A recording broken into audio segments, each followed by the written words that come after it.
appreciate that. So we're in week 4. There are 2 things that I want to do tonight. The first thing is I'd like to go over the homework from last week, homework 3. Hopefully, now that you've connected up with your groups, the next time we do a group assignment, it'll be a little less painful. At least that's my plan. I'm sure you'll let me know if it doesn't quite work out. So let me share my screen here for a second. Okay, can you see that? Yeah. Yep. Okay. So Rosa's group did a really fine job on this. First, because they got the answers right, and second, because the explanation and the graphics were just really, really well done. So you probably remember the first part says the local internet service provider replaces its dial-up service with broadband. How should that affect supply, demand, and equilibrium price and quantity? The way you want to start problems like this is you want to remind yourself of the demand list and the supply list. So we know that demand depends on price, on income, on tastes and preferences, on the prices of related goods like substitutes and complements. And it can also depend on expectations of the future. We know that a demand curve has price on the vertical axis and quantity on the horizontal axis. Because you can actually see price on the graph, we describe price as the explicit determinant of demand. The other factors, because you can't see them, we call implicit determinants of demand. When there's a change in the price, that shows up as a movement from one point on the demand curve to another point on the demand curve. When there's a change in income or any of the other implicit determinants, the whole curve shifts. And you'll see this in this problem as we work through it. The supply story is very similar, or at least analogous. The amount that firms are going to supply is going to depend on the price, which again we call the explicit determinant because you can see it on the supply curve. It's going to depend on the cost of production. It's going to depend on the production technology, and it also can depend on expectations. Everything except the price is an implicit determinant, and when any of those things change, you can see the supply curve shift. So in this case, if you read the problem and think about it, what you're going to hopefully discover is that the demand for internet service is going to go up because broadband is better than dial-up. So changes in quality typically show up as changes in tastes and preferences. People want it more. So what you can see from this lovely graph here is at the blue dot is the original equilibrium price here, or sorry, the original equilibrium. The equilibrium price is here. The equilibrium quantity is down there. After demand increases, at every price, the quantity demanded is higher than it was before. So again, here is what the quantity demanded was originally. And now, because of the better service, the demand increases to here. So the whole curve is going to shift to the right, and we call that an increase in demand. Does anybody have any questions about either why we did it this way or the graph or anything like that? Whoopsie, I didn't want to mess you up there. Anybody have questions? Okay, so when there's an increase in demand, that immediately creates a shortage. If you think about it, when the demand curve shifts, the quantity demanded is out here, the quantity supplied has not changed yet. And so the quantity demanded exceeds the quantity supplied, that's a shortage. The way that markets respond to shortages is the price goes up because there's a shortage for the product. The price rises as long as there is a shortage, and then eventually, as the shortage goes away, the price stops here where the two curves cross again. That is where the new demand curve intersects the original supply curve. There's another thing to notice here. Every time the demand curve shifts, it means we're moving along the supply curve. When we're moving along the supply curve, the law of supply holds. So the price goes up, and because of the law of supply, the quantity supplied goes up as well. Okay, so if you compare the old price here with the new price there, you'll see it's an increase. Similarly, if you compare the old quantity here with the new quantity there, it's also an increase. When you finish drawing your graph, it's always a good idea to step back and say, does this make sense to me? Does it make sense that because demand went up, we end up with a higher quantity of internet access? I think the answer is yes. And because more people are buying, that's going to push the price up. Okay, so in addition to this being a really nice looking graph, it's also correct. Anybody have questions?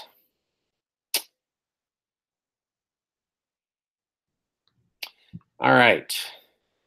Moving right along here. Part 2, the state government offers a subsidy to internet broadband service since they believe that internet access is a utility like electricity, which is necessary for all citizens. How should this affect supply, demand, and the equilibrium price or quantity? Show graphically and explain. Okay, there's a couple ways to think about this. One is, remember that the way a firm decides what price it wants to charge, in other words, for this quantity, the firm wants to charge this price. If you just forget about the demand curve, for any quantity, the supply curve shows the price the firm would like. The way the firm comes up with that price is they take their cost of producing that quantity, cost per unit, and they tack on what their desired profit is. Okay, so at any price on the supply curve, that price is the cost of production plus the desired profit. Now, a subsidy is a payment from the government. The payment essentially reduces the cost to the firm. Okay, so what's happening here as a result of the subsidy is the firm will now supply the same quantity as before, but it's willing to take a lower price because of the subsidy. And that's true for any quantity. And so the result of a decrease, or the result of a subsidy, is it shows up as a rightward shift in supply. If you think about it, the government is subsidizing internet, and so you shouldn't be surprised that the supply of internet services goes up. Okay, that increase in supply creates a surplus because at the original price, here's the quantity supplied, here's the quantity demanded, and anytime there's a surplus, the market result is going to be the price is going to fall. So as the price falls, the quantity demanded increases, and we end up at the new equilibrium point. Okay, again, when you're shifting the supply curve, that means you're moving along the demand curve. If you're moving along the demand curve, the law of demand holds. So in this case, the price falls and the quantity rises. That's essentially the law of demand there. So the way this story ends is we have an increase in supply, which we show as a rightward shift. The equilibrium price goes down and the equilibrium quantity goes up. More people end up with internet access. Everybody got that? Anybody have questions? All right. The third question says, let's suppose that both of these things happen at the same time. Okay. The way you do that is you simply add the graphs together. You treat them each as independent events, and then you superimpose the two graphs to see what the net effect is going to be. Okay? So if we go back to the first case is a rightward shift in demand. The second case is a rightward shift in supply. When you put them together, you get a rightward shift in demand and a rightward shift in supply. Each of those cases individually causes an increase in the equilibrium quantity, When you put them together, you get a really big increase in the quantity because both of them are pushing in the same direction. Now, here's the subtle part. In the first case, the increase in demand, the equilibrium price went up. In the second case, the increase in supply, the equilibrium price went down. When you put those two effects together, unless you have the data, you can't tell for sure what's going to happen to the equilibrium price. In general, that's going to be the case. If both curves shift, you're going to be able to tell for sure what happens to either price or quantity, but not both. Oftentimes, you will think that the result is, like in this case, the price doesn't change. That depends on how you draw the graph. That depends on which curve is shifting more, and we don't have that information. As this group said, we would not be able to know the effect on equilibrium price given the details. So that's what the homework was supposed to look like. Anybody have questions?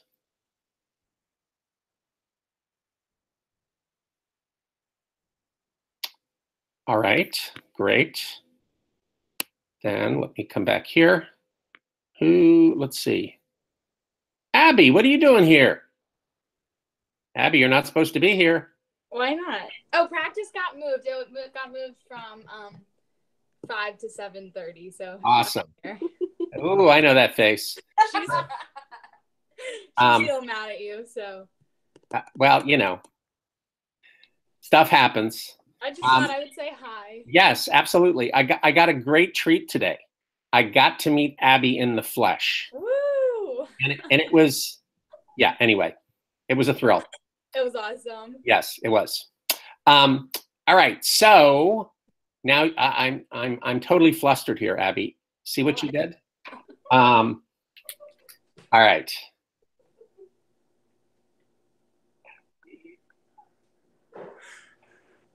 Okay. I know what I was going to say. What I was going to say is, on the first exam, there will be a supply and demand problem like this one. So it will give you a scenario and say, figure out what happens to equilibrium price and quantity. It will give you another scenario and say, figure out what happens to price and quantity. And then it will say, suppose both things happen together, what's the combined effect? So it's important that you know how to do these problems. If you can do them, that's going to be 8 points on the exam that you got cold going in. And I haven't talked about the exam, but it's going to be 30 multiple choice questions. So 8 out of 30 is a pretty significant amount. Question. Yes? Is there, well, actually, I just forgot. Ken's made me forget my question. So you can continue and I'll think of it. Sorry. Thank you. He has that effect on people. Oh, let me just say that. Okay. Oh, I remember. I'm sorry. I'm so sorry. Is there an answer key on Canvas for that? For what? For this? Sorry, I jumped in late. Yeah. Oh, well, you know, there are opportunity costs of being late. No, there isn't an answer key, but what you can do is watch the video and see it all over. Yeah, you're right. Sorry. No, don't apologize. You know, there are always at least 3 people who are afraid to ask the same question you finally asked. So it's okay. You should know me by now. I'm not afraid to ask any question. Yeah, I know. And that's a good thing.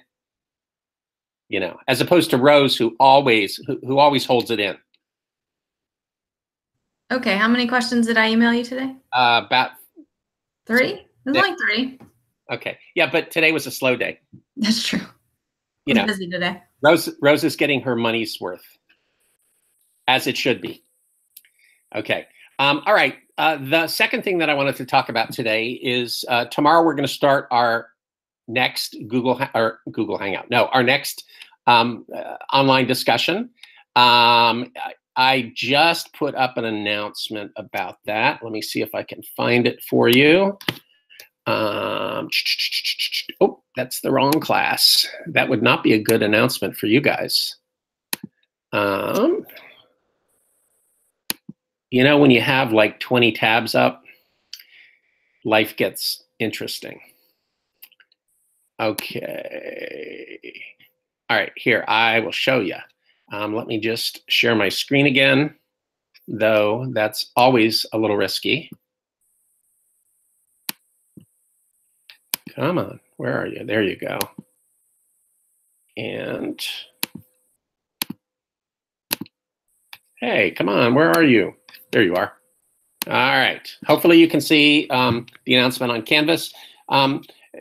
You know, you can read it or you can listen to me. The discussion is going to be based on the Spectre article, which you can see in the course outline right here. Click on it, use the magic password. It's an article from the Washington Post. It's it's long for an article, but it's short for a reading. You know, it's just a couple of columns in the Post. Students usually find this actually very interesting. I know that's hard to believe in economics, but there it is. Basically, the article explores the question of what is money exactly.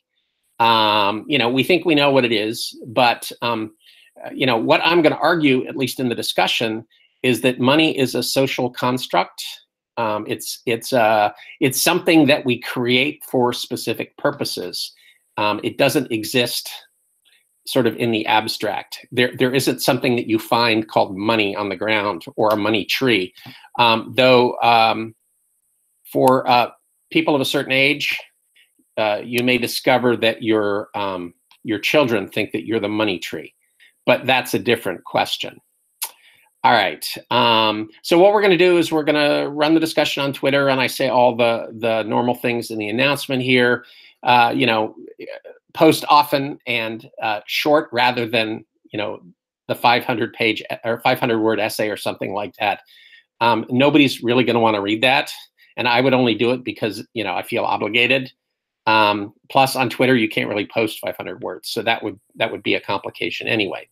So what we want to do is we want to move the discussion along. The discussion is going to run about a week until just before next week's Hangout. And then I noted down here that I'm going to post the initial prompt tomorrow morning. You're going to want to read the article before you jump in. Otherwise, you know, what you have to say may not make sense. So anybody have any questions about that?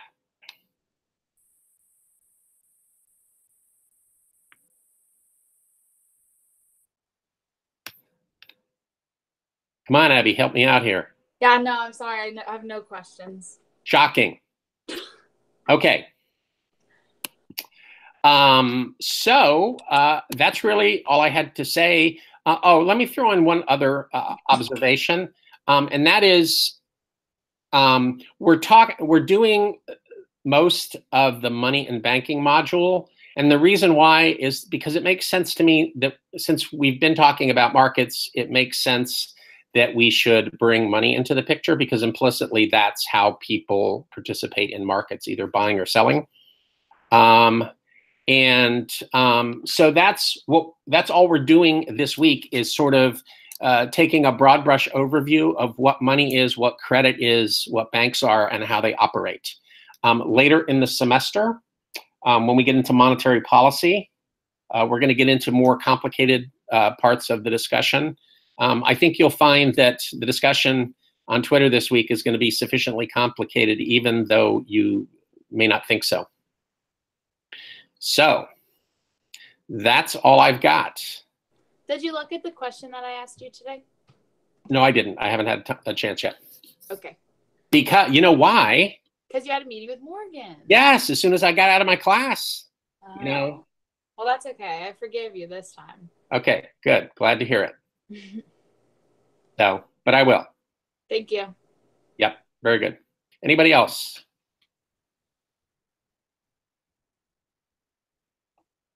No questions? Well, then maybe I'll just have to go cook dinner. All right. Well, I will talk to you guys soon. And you know how to reach me if you have a question in the meantime. Have a good night. Thank you.